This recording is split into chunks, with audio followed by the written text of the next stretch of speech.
안녕하세요. 365 바로경매입니다. 자, 지금 말씀드린 물건은요, 서초구 방배동에 있는 방배 그랑자이 2021년도에 지어진 신축 아파트입니다.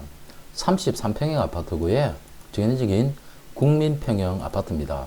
사건은 서울중앙사건이고요. 2024 타경의 106342번 사건입니다. 자, 1차 매각기일인 2월 25일 날 2월 12일 날 올해 2025년도 2월 12일 날 감정가 28억 3천에서 한번 유찰이 되었습니다. 토지 건물 일괄 매각이고요. 그래서 뭐 미등기에 대한 부분 전혀 신경 쓸 바가 전혀 없네요. 2021년도에 준공이 되었으니까 뭐 1, 2년 내에 보존 등기가 완료가 잘 되었네요. 토지 건물 일괄 매각이고요. 이게 이제 부동산 강제경매입니다. 강제경매. 요거는 제가 조금 이따 설명드리겠지만, 뭐, 1금융권이나 2금융권에서 가지고 있던 채권을, 유암코라든지 그런 유동화회사로 채권을 매각한 것도 아니고, 그런다고 해서 2금융저축은행이나 이런 업체들이 가지고 있던 거를 대부업체로 또 NPL식으로 매각한 게 아닌 물건이기 때문에 순수하게, NPL 채권을 취득해가지고 자기 채권만큼 높게 낙찰받는 그런 사람하고 일반적으로 경쟁해가지고 경기시장에서 낙찰받기가 사실 상당히 어려워요. 근데 이 물건은 말 그대로 채권을 사고 파는 관계가 전혀 없는, NPL하고는 전혀 관계없는 물건이기 때문에 순수하게 3월 19일 날 중앙지방법원에서 순수한 공개 경쟁 입찰을 통해서 낙찰자가 선정되는 조금 뭐 페어플레이라고 표현을 할까요? 그런 물건입니다. 신축 아파트고요.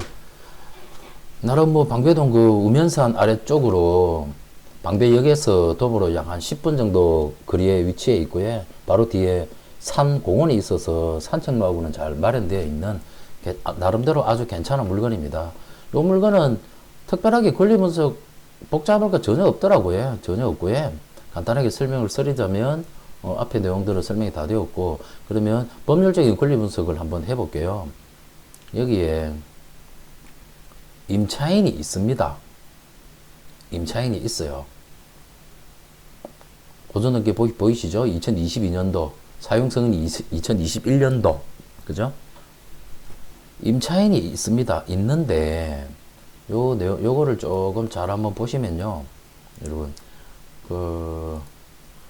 2021년도에 임차인이 보증금 13억 5천으로 있었어요. 그러다가 한번 정액을 했습니다. 총 보증금이 정액 관계도 아니네요. 총 보증금 15억에 2021년도에 전세 계약을 했어요. 했고 1억 5천은 반환을 했고요. 소유주분께서 임차인분한테 1억 5천은 반환을 해줬고 13억 5천을 반환을 해주진 않았어요. 그래서 13억 5천에 있어서 임차인분께서 자기 임대차 보증금에 대해서 경매를 신청을 또 했는 건입니다. 그래서 대항력이 있으니까 낙찰자가 13억 5천을 임차인한테 물어줘야 된다. 그런 개념은 아닙니다. 날짜는 빠를 뿐이지만 임차인분께서 배당 요구 종기일 이전에 배당 요구를 했지 않습니까? 이거는 신규 취득자인 낙찰자가 법원에 잔금을 납부하게 되면 배당기일 날 배당표에 의해 가지고 자기는 13억 5천을 법원에서 배당을 받고 나가겠습니다라는 내용입니다. 그래서 실입주가 가능한 아파트고에 13억 5천에 대한 부분은 법원에서 배당으로 종결 처리가 되는 겁니다. 이해가 되시죠? 인수하는 거 아닙니다. 배당 요구를 했기 때문에 선순위 임차인이지만 배당 요구를 했기 때문에 법원에서 배당금을 받고 나가겠다. 그러니까 내가 낙찰자가 돈을 더 인수해 줘야 된다. 그런 내용은 없는 겁니다, 여러분. 그 부분 핵심 포인트로 하나 잡으시고요. 그러면은 2022년도에 이분이 매매를 했어요. 현 소유주분께서요. 근데 임대차는 21년도에 설정이 됐었죠. 최초에. 그거는 곧 전세를 안고 매매를 했다는 이야기예요, 여러분. 전세를 안고 매매를 했다가 그대로 있다가 이제 뒤에 가압류가 들은 거예요. 가압류가 들어왔고 가압류권자하고 임차인이 주택 임차권 전부에 대해서 임차권 등기 명령을 받아가지고 집행권한을 부여받아서 강제경매를 넣은 겁니다. 뒤에 가압류권자도 강제경매를 넣었지만요. 임차인분도 강제경매를 경매 청구권자이자 집어넣은 거예요. 그래서 이 가압류 제1순위 임차인이 13억 5천을 배당을 받아가게 돼 있고요. 그리고 뒤에 가압류는 채권이지 않습니까? 채권은 안분배당을 이 금액 비율만큼의 안분배당을 받아갑니다. 그래서 누구도 배당을 못 받아가는 사람이 없기 때문에 뭐 무익료라든지 그런 거 전혀 작용되지 않아하고 임차인도 자기 돈을 100%다 받아가는 그런 뭐 깔끔한 케이스입니다. 제가 서두에 처음 말씀드렸다시피 이 건은 1금융권의 채권을 누가 사고 팔고 그랬던 물건이 아니기 때문에 당연히 법정에서 아주 공정한 경쟁을 해가지고 낙찰자가 결정이 되는 그런 물건입니다, 여러분. 시세를 한번 볼까요? 다른 거는 뭐 볼 거 전혀 없고요. 신축 시아파트고 입주 가능한 33평형 국민평형 아파트다. 시세를 한번 보겠습니다.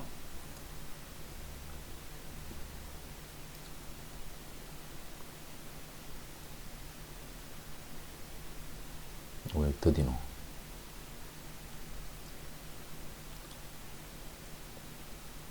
시세를 볼게요.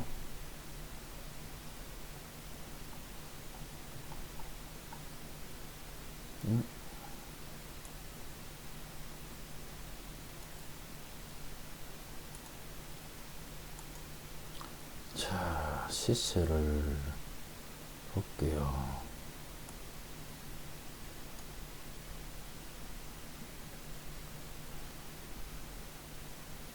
방배 그랑자이 거래된 게 없나?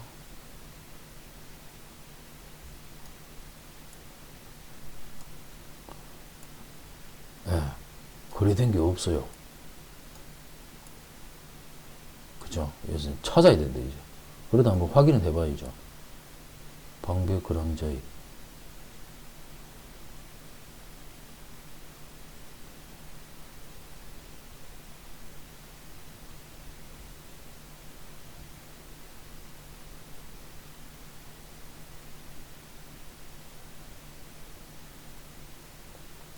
여기 왜 안 나오지? 없네. 네이버를 볼까요? 방배동 방배 그랑자이 단지정보에서 시세 실거래가 전용 85니까 110 여기 되겠다, 그죠? 없어요. 거래된 것 자체가 없습니다, 여러분. 110 A타입은 있다. 110 A타입. 예.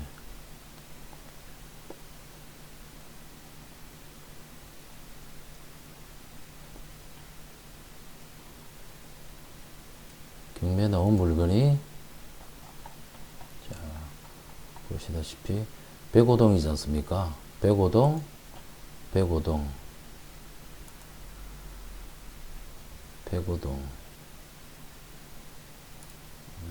이거를 보지 말고 동으로 그냥 봅시다. 백오동 5층 매매가 30억 그죠?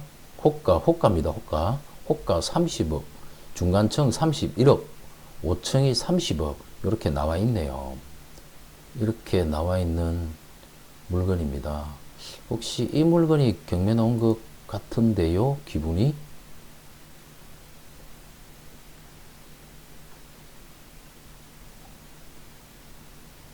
아니구나. 36억. 36억이면 13억 5천 36억. 이 물건은 아니겠네요. 예. 득야밀이 22억, 23억에 36억. 예. 이 물건은 아닙니다. 예. 같은 5층이지만 이 물건은 아니라고 판단이 됩니다. 예, 30억, 31억에 지금 호가는 나와 있어요.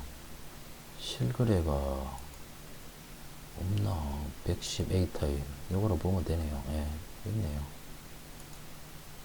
실거래가 2024년, 2025년도 때 뭐 14층, 19층 이런 것들이 2024년, 25년도에 29억까지 거래가 되었네요. 2023년도에 24억, 25억, 28, 9억, 2022년도 때 28, 9억 이렇게 거래가 되었습니다.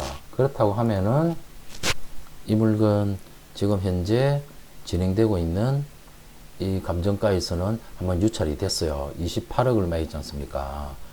이게 감정가로 낙찰을 받기에는 층이 5층이니까 나름대로 말 그대로 지금 호가 나와 있는 그 가격이잖아요. 그래서 한번 유찰되었고 3월 19일 날은 반드시 낙찰이 되는 물건입니다. 반드시 낙찰은 되리라 판단이 되고요. 근데 이 물건을 볼 때 핵심적인 부분이 있습니다. 이 단지를 잘 동층을 잘 보셔야 됩니다. 105동이지 않습니까? 여러분 그러면 105동 이게 105동이거든요.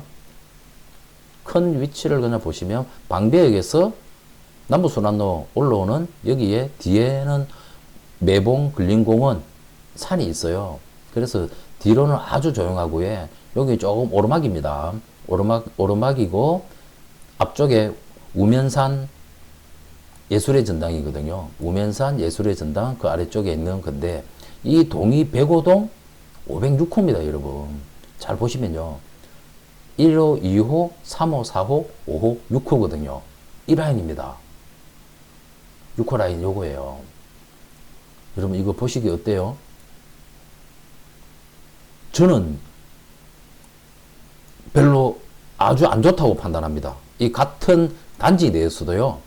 지금 여기 105동의 6호 라인 여기 6호 라인은 괜찮아요. 앞에 산이니까 그래도 앞이 산이니까 괜찮아요. 근데 여기 6호 라인은 오전에 햇빛이 들어서 이 서양이거든요. 남서양이라 하지만 거의 서양에 가깝습니다. 햇빛이 들어서 가더라도 여기 4호 라인에 가려져 가지고 여기는 오후 한 3, 4시나 되어야 빛이 들어올 것 같아요. 그것도 저기 또 5층이다 보니까 앞동 쪽에 동간거리는 좀 있어 보이지만 아마 햇빛이 하루 종일 햇빛 들어오는 시간이 제가 볼 때는 한여름에는 뭐 한 반나절 정도? 겨울에는 많아도 한 4-5시간 밖에 배치 안 될 것 같습니다. 그래서 이 물건은요, 여러분, 105동 5층 6호라는 이 라인이라는 부분을 생각을 하시면요, 조금 보수적으로 접근하십시오. 정말 보수적으로 접근하십시오. 여러분, 이거, 뭐, 아차, 판단 잘못하고, 매매가 실제 잘못 잡아서, 호가가 뭐 30억, 31억 이러네? 그러면 뭐, 20한 7억 정도에 받으면 좋지 않을까? 그랬다고 여러분, 낭패 볼 수 있습니다. 105동 6호 라인은 서양이다. 그러면서 일조권이 너무 좋지 않다. 시아파트입니다. 시아파트라서 뭐, 술이나 이런 거는 전혀 신경 쓸 필요 없어요. 그렇지만, 6호 라인에, 5호 라인에 6호 라인에 5층 조금 그래도 저층 물건이라서 일조권이 그다지 아주 좋지 않을 것 같다. 그래서 입찰가를 산정하시더라도 조금 보수적으로 산정을 하시는 게 맞지 않나 라고 저는 나름 판단이 됩니다, 여러분. 저 영상에서 말씀드리지만 저 변호사 사무실 사무장이고요. 부동산 경매 15년 이상 했고 총 부동산 경력만 약 한 20년이 넘습니다. 제가 영상을 제작하는 이유는 여러분들한테 임장을 가는 것도 중요하고 권리 분석하는 거 중요하죠. 근데 권리 분석 이런 부분들은 저는 아주 쉽고 정확하게 전달해 주는 게 제 유튜브 하는 목적이고요. 이 부분을 잘 참고하셔가지고 제가 권리 분석해 주는 거 크게 뭐 전혀 틀릴 바 없을 겁니다. 뭐 그거 잘 참고하셔가지고 임장을 가시기 전에도 제 영상 지금 말씀드리는 요 105동 6호 라인이 이러한 맹점 취약점을 가지고 있구나, 그런 부분을 좀 잘 생각하셔가지고 응찰을 해 주셨으면 하는 바람입니다. 자, 방배동 그랑자이는 여기까지 하겠습니다, 여러분. 감사합니다.